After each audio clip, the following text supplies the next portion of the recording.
તો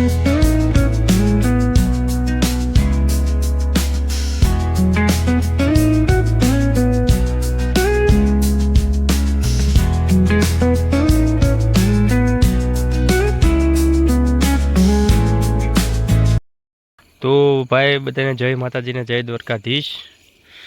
આપણા વિલોગમાં બધાનું સ્વાગત છે મારા વાલા। આપણે રાત પાળીના સમયમાં કાઢવાના છે, આપણે ઘઉં કાઢવાના છે ભાઈ। આ દિવસે હાર્વેસ્ટર આવતું નથી એટલા માટે રાત પાળીનું આપણે ગોઠવવામાં આવ્યું છે આજકાલ કાર્યક્રમ। તો વિડીયોમાં બધા જોડા રહેજો મારા વાલા, થોડીક જ સમયમાં આવી જશે હાર્વેસ્ટર। તો હાર્વેસ્ટર તો ભાઈ કાંઈ આવ્યું નહીં, પણ આપણે એવું લાગે છે કે હવે એને રસ્તામાંથી લેવા જવું જોઈશે। તો આપણે જઈએ હાર્વેસ્ટર આગળ જઈએ, હવે રસ્તામાં પીગું છે લેતા આવીએ। તો મિત્રો હાર્વેસ્ટરની જાળી આવી ગઈ છે, આગળનું જે કહેવાય ને કાઢવાનું બોનેટ, તે લઈને આવ્યા છીએ આપણે।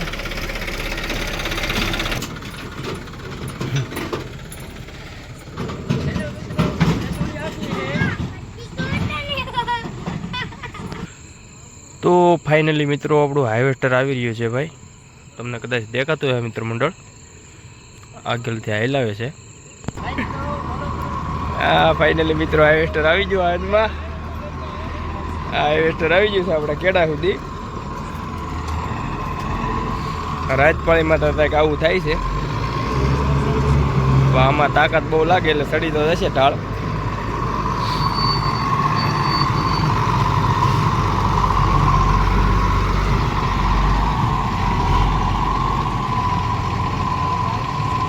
ફાઇનલી મિત્રો અત્યારે આપણા ખેતરમાં હાર્વેસ્ટર પૂગી ગયું ને ચાલુ પણ કરી દીધું છે।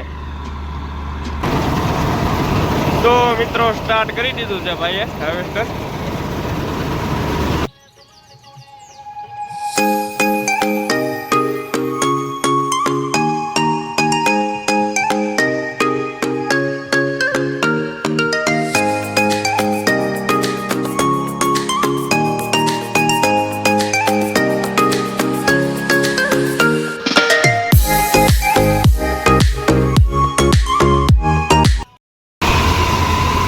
તો આપણે ભાઈ તાલપત્રી પાથરી છે, આ પેલો ઘાણવો નાખવાનો છે આપણે આમાં।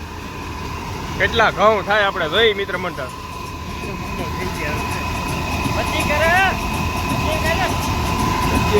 બચ્ચે ઘર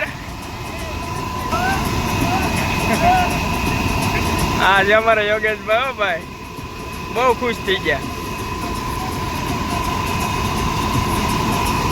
તો હાર્વેસ્ટરની કેપેસિટી લગભગ 4.5 ખાંડી સુધી હોય। આપણે 8 વીઘાના ઘઉં છે, આ પહેલી વાર નાખ્યા છે।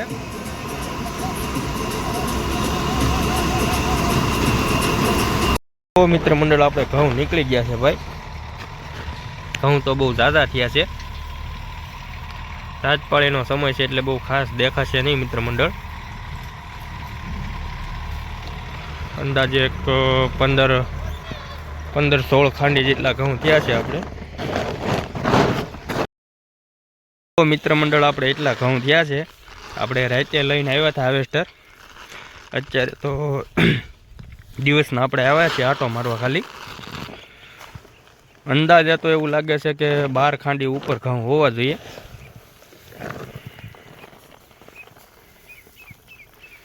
પછી તો જેટલા થાય એટલા આપણો ભાગ મિત્ર મંડળ। ઘઉં તો સારા થયા છે, 7.5 વીઘા જેટલા વાવેતર હતું આપણે, અને 3 મહિનામાં આપણે છૂટા થઈ ગયા। માત્ર